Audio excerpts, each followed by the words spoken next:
Hello student, कैसे हैं आप लोग। मैं आज आप लोगों को क्लास 12 जीव विज्ञान का दूसरा अध्याय जिसका नाम है पुष्पी पादपों में लैंगिक जनन, पुष्पी पादपों में लैंगिक जनन के बारे में मैं आपको बताऊंगा, जिसमें आपको दूसरा भाग पढ़ाया जाएगा। इस भाग के अंतर्गत हम पढ़ेंगे परागण क्या होता है। तो आइए हम देखते हैं परागण क्या होता है। तुरंत इस किसी भी हेडिंग को याद करने के लिए आपके पास दो तीन रास्ते होते हैं। हमारे पास आइए बिल्कुल सटीक रास्ता है, तुरंत आपको याद हो जाएगा परागण होता क्या है।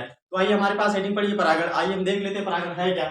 यहाँ पे देखिए सबसे पहली हेडिंग क्या है, परागण। मतलब पुष्पी पादपों में लैंगिक जनन। लैंगिक जनन की बात करें तो लैंगिक जनन क्या होता है, आप जानते हो। लैंगिक जनन, लैंगिक जनन, इसमें दो विपरीत जनकों की आवश्यकता होती है। एक नर होना चाहिए, दूसरा क्या, मादा। जब नर मादा मिलेंगे तब जाके दूसरी नई संतति की उत्पत्ति होगी, उसको कहा जाता है लैंगिक जनन। उसमें ऐसे होता है, तो इतने लोग तो जानते हैं। मानव में होता है लैंगिक जनन जिसके कारण नए बच्चे की उत्पत्ति होती है। कुत्तों में होता है लैंगिक जनन जिसके कारण नए कुत्ते की उत्पत्ति होती है। अब पादप में कैसे होता है लैंगिक जनन, इसके बारे में किसी को पता ही नहीं है। तो आइए यहाँ पे हम देखते हैं पादप में लैंगिक जनन कैसे होता है, उसको हम समझते हैं। लैंगिक जनन होने से पहले हमारे पास हेडिंग क्या, परागण। परागण को हम समझ लेते हैं, परागण क्या होता है बिल्कुल सटीक भाषा में। आइए हम देखते हैं परागण क्या है। तो ये आपके आपके यहाँ देखिए बिल्कुल बोर्ड में आपको दिख रहा है, एक पुष्प की संरचना है। पुष्प की संरचना की बात करें तो पहले देख लेते हैं हम पुष्प की संरचना होती क्या है। तुरंत आइए देखते हैं पुष्प की संरचना। यहाँ पे अगर हम बात करें तो इसको कहा जाता है बाह्य दल पुंज। क्या कहा जाता है, बाह्य दल पुंज। और इसको कहा जाता है दल पुंज। इसकी बात करें तो ये पूरा भाग जो है इसको कहा जाता है क्या, पुंकेसर। क्या कहा जाता है, पुंकेसर। अब पुंकेसर में पाया जाने वाला ये जो भाग है इसको कहा जाता है पराग कोश। क्या कहा जाता है, पराग कोश। और पराग कण में, सॉरी पराग कोश में किसका निर्माण होता है, ऐसे देखो बिल्कुल निर्माण लिखो, निर्माण। पराग कोश में किसका निर्माण होता है, पराग कण का। किसका निर्माण होता है, पराग कण का। जैसे पुरुषों में, मतलब मानव के पुरुष में जैसे वीर्य में शुक्राणु होता है, वैसे इस पौधे के पुंकेसर वाले भाग के पराग कोश में कौन होता है, पराग कण होता है, जो नए पादप की संतति में सहायक होता है। अब देखिए, अब देखो इधर, इधर देखते हैं तो यही भाग इधर भी है, लेकिन तो इनको अगर देख लिया जाए तो ये भाग कहलाता है क्या, जायांग। क्या कहलाता है, जायांग। जायांग मतलब कौन सा भाग, मादा वाला भाग। अब देखिए यहाँ पे जायांग के भाग होते हैं, इस भाग को कहा जाता है अंडाशय। क्या कहा जाता है, अंडाशय। और अगर बात करें इस नली को कहा जाता है वर्तिकाग्र। क्या कहा जाता है, वर्तिका। और ये जो नली है इसको कहा जाता है क्या, ऊपर वाला भाग वर्तिकाग्र। अब आपको तुरंत समझ में आ जाएगा कि परागण क्या होता है। देखिए जरा भैया, इधर देखिए, अगर हम बात करें परागण की तो आप कहोगे पुंकेसर के पराग कोश से, मतलब ये पुंकेसर है, इसका ये पराग कोश भाग है। पुंकेसर के पराग कोश से पराग कण निकलकर मादा के वर्तिकाग्र तक पहुंचना ही क्या है, परागण। अब देखिए, जब कैसे मानव में अगर बात करें तो जब जवान हो जाते हैं तो सीमन का निर्माण होता है, शुक्राणु आते हैं, समझ रहे हो ना, नए बच्चे की उत्पत्ति में दौड़ते रहते हैं। वैसे पौधों में भी होता है। जब पौधा ये जो है पराग कोश वाला भाग जब पौधा में चोर हो जाएगा, पराग कोश में पराग कण बन जाएगा, तो ये फट जाएगा। कौन, पराग कोश फटेगा। जैसे सिरकी बेर्रा वाला ना होता सिस्टम, फट जाता है और दाने उसके बिखर जाते हैं, वैसे इसके भी दाने क्या होंगे, बिखरेंगे। और दाना बिखरते हुए एक आध दाना कहां पर पहुंच जाता है, किसके पास, वर्तिकाग्र के ऊपर। और जब वर्तिकाग्र के ऊपर पहुंच जाता है तो इसको कहा जाता है क्या, परागण हो गया। अब देखिए अगर कहा जाए तो ये कौन है, ये कौन है, नर। और ये कौन है, मादा। नर से कुछ निकला, मादा के ऊपर जाके गिर गया, क्या हो गया, परागण। कहने का मतलब ये है, ये क्या है, मम्मी, और ये क्या है, पापा। पापा से कुछ निकला, मम्मी के ऊपर पहुंच गया, परागण। या तो पापा जो है वो मम्मी को छू दिए तो क्या हो गया, परागण। कहने का मतलब ऐसे है, पापा मम्मी को छुए क्या हो गया, परागण। समझ रहे कि नहीं, बस इतनी सी बात है। आइए हम लिख लेते हैं, अपनी भाषा में लिखते हैं। ऐसे लिखोगे, लिखेंगे हम पराग कणों का पराग कोश से निकल कर मादा के वर्तिकाग्र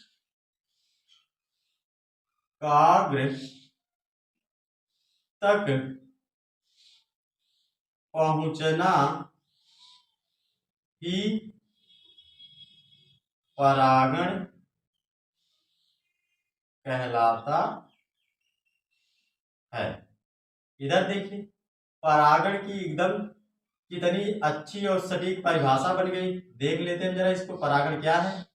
पराग कणों का पराग कोश से निकलकर मादा के वर्तिकाग्र तक पहुंचना ही क्या है, परागण। आइए देखते हैं, ये रहा परागकण, हमने लिख दिया पराग कणों, क्योंकि बहुत सारे हैं। पराग कणों का, कहां से, पराग कोश, पराग कोश, पराग कोश से निकलकर कहां पहुंचना, मादा के वर्तिकाग्र वाला भाग क्या है, मादा के वर्तिकाग्र भाग पर पहुंच जाना ही क्या है, पहुंचना ही परागण कहलाता है। अब देखिए आए हमारे पास, आइए दूसरा इसमें हेडिंग क्या है, इसके अंतर्गत परागण के प्रकार।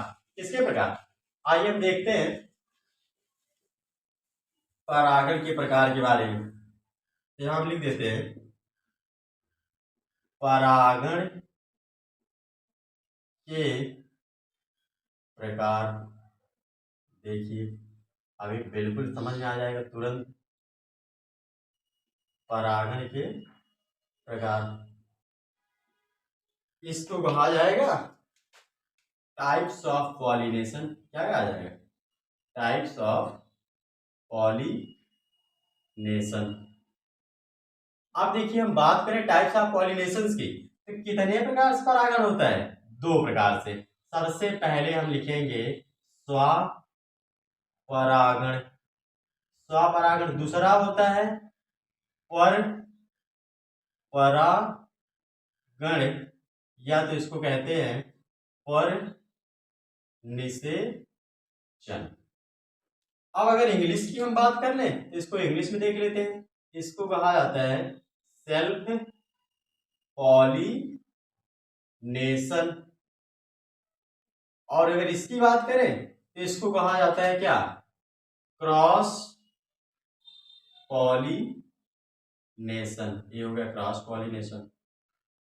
ठीक, अब आइए देखते हैं हम स्वपरागण। नहीं होता है जो अपने आप में काम हो जाए उसको कहा जाएगा क्या, स्वपरागण। और जो इधर उधर से होगा उसको कहेंगे क्या, पर परागण। तो आइए हम देखते हैं हमारे पास हेडिंग क्या है, स्वपरागण, इसलिए हम पर परागण को क्या कर देते हैं, रब कर देते हैं। लो रब कर दिया। अब हम समझते हैं, तुरंत हम समझते हैं स्वपरागण क्या होता है। स्वपरागण में देखो बच्चा, एक पौधा है, कितना है, एक पौधा है। इस एक पौधे में कितने पुष्प दिखाई दे रहे हैं, दो ही, दो दिखाई दे रहे हैं। होते हैं बहुत सारे, किसी से कोई समस्या नहीं, चाहे बहुत सारे हो चाहे जितने हो, किसी से कोई मतलब नहीं। अब देखो एक पौधे के एक पुष्प में, यहां पे समझ लीजिए ये भाग कौन सा है, नर है, और यहाँ पे कौन सा भाग है, मादा। और यहां अगर हम चलते हैं तो यहां पे देख लेते हैं, यहां भी नर है और यहां पे क्या है, मादा। इस तरह से। अब देखिए अगर अगर हम बात करें स्वपरागण की, तो स्वपरागण के एक ही पादप के एक पुष्प में अगर नर और मादा, कौन कौन, नर और मादा आपस में समझौता कर लेते हैं तो उसको कहा जाता है क्या, स्वपरागण। जैसे एग्जांपल में देखो, एक घर है, उसमें एक रूम है, उस एक रूम में एक हस्बैंड एक वाइफ है। अगर दोनों लोग समझौता कर लेते हैं तो होता है क्या, स्वपरागण। अब देखो एक पौधा है, उस एक पौधे में एक पुष्प लगा है, उस एक पुष्प में पुष्प का नर भाग से कुछ निकला, मतलब परागकण निकला, और मादा के ऊपर जाए गिर गया, तो यहाँ पे क्या हो गया, यहाँ पे हो गया स्वपरागण। कौन सा परागण, स्वपरागण। अब अगर हम बात करें आगे कि एक ही पादप है, उसमें कितने पुष्प हैं, दो पुष्प हैं, और अगर दो पुष्प हैं, इस पुष्प से कुछ निकला और इस मादा के ऊपर चला गया, मतलब इस पुष्प के नर से निकला और इस पुष्प के मादा के ऊपर चला गया, या तो इस नर से निकला और इसके मादा के ऊपर चला गया, तो इसको हम कह देते हैं यहीं पे धीरे से समजातीय। कैसा, समजातीय स्वपरागण। कैसा परागण, समजातीय स्वपरागण। आइए हम तुरंत यहाँ पे लिख लेते हैं परागण क्या होता है, और आपको भी पता चल जाएगा परागण एक्चुअली में है क्या, डेफिनेशन लिख लेते हैं। लिखा है इसमें, देखो क्या लिखना है, लिखना है जब एक पुष्प के परागकण उसी पुष्प या उसी पादप के किसी अन्य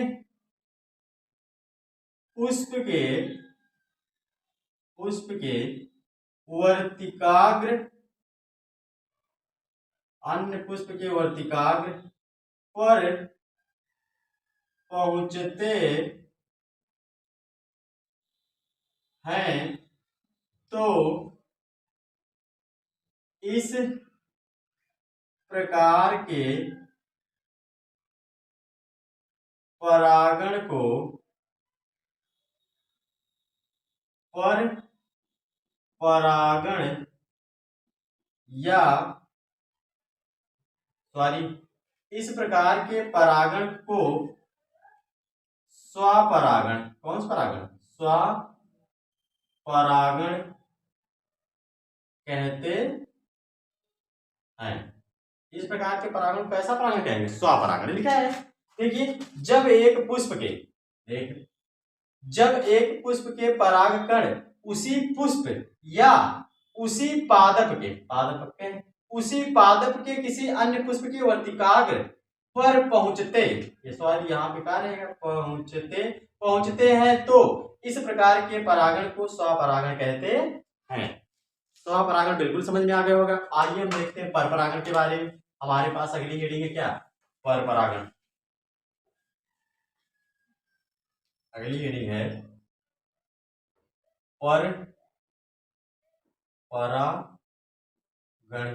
परपरागण। इसको इंग्लिश में कहा जाता है क्रॉस पॉलिनेशन।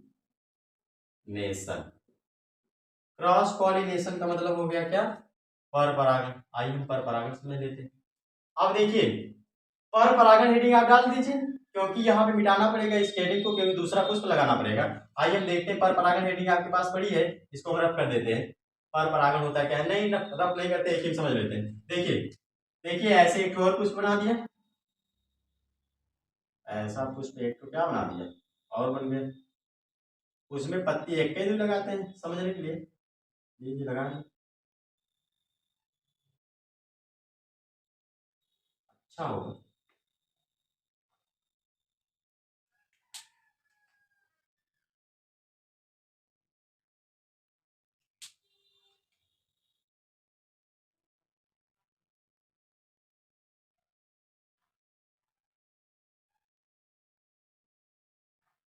अब देखिए ये दूसरा पुष्प बन के तैयार हो गया, दो अलग अलग पुष्प है। अब इसमें हम समझ लेते हैं ये भाग कौन सा है, नर, और ये भाग कौन सा है, मादा। यहां भी वही बात होती है, नर मादा। अब देखिए अगर हम बात करें पर परागण की, तो पर परागण में क्या होगा, जब परागण दो समान जात, मान लीजिए कैसा है, ये मान लो क्या है, सरसों मान लिया, और ये भी क्या मान लिया, सरसों, समझे। अब देखिए ये क्या है, सरसों दोनों है।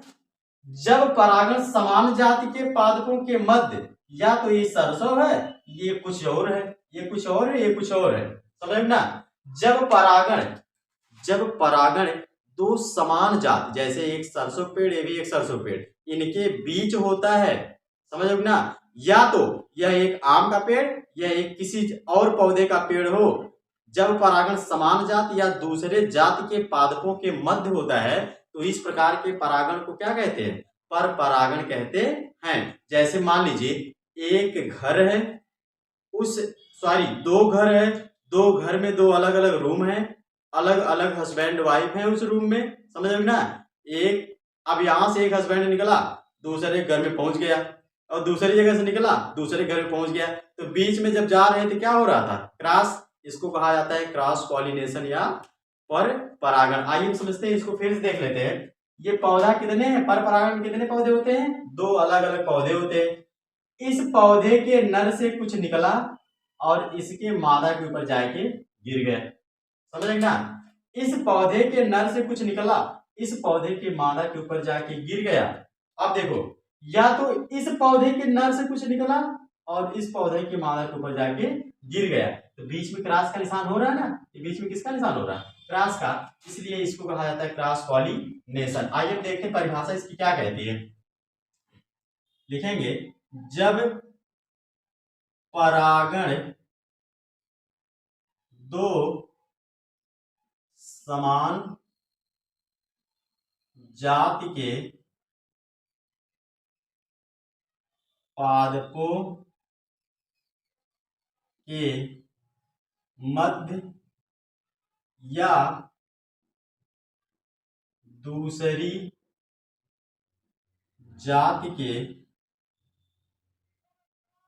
होता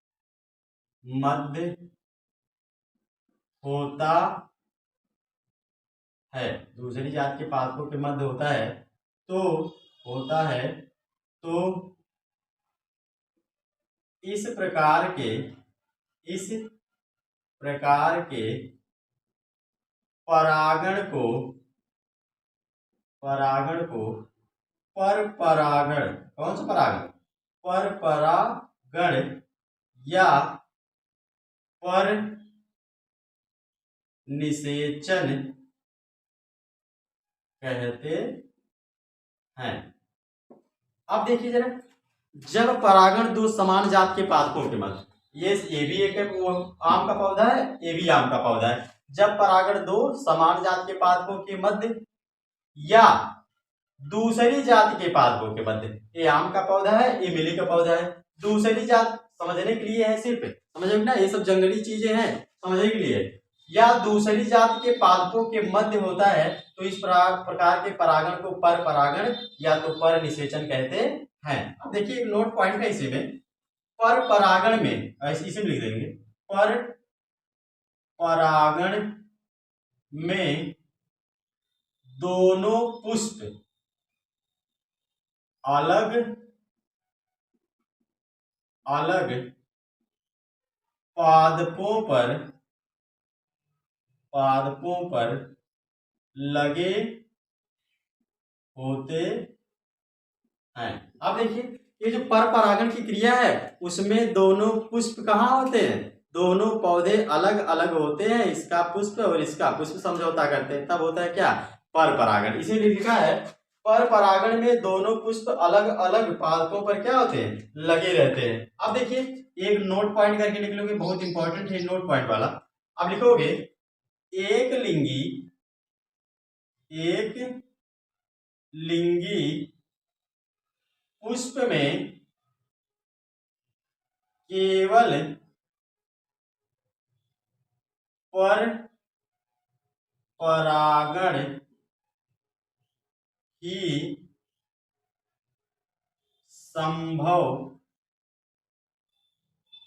संभव है। ये आपका कंप्लीट हो गया पर परागण। आइए हम एक बार फिर से आपको समझा देते हैं पर परागण क्या होता है। पर परागण में दो अलग अलग पौधे होते हैं, उनके पुष्प में से नर और मादा भाग जो होते हैं वो आपस में समझौता करते हैं, इस प्रकार के परागण क्या कहलाता है, पर परागण। हमें उम्मीद है कि आपको ये जो हेडिंग है परागण की बिल्कुल अच्छे से समझ में आ गई होगी। अगर समझ में आपको अच्छे से आई है तब लाइक और सब्सक्राइब करिएगा, और अगर ना समझ में आए तो कोई जरूरत भी ना है, समझ रहे ना, फिर भी कर दीजिएगा, आपकी इच्छाएं जो है। तो हमें उम्मीद है बिल्कुल अगर समझ में आपको ना आई है तो आप बिल्कुल इस वीडियो पे कमेंट करके बताएंगे, क्योंकि हमारे पास एक नहीं बहुत सारे तरीके हैं आपको समझाने के बायोलॉजी पॉइंट्स के, समझ रहे नहीं। थैंक यू, धन्यवाद।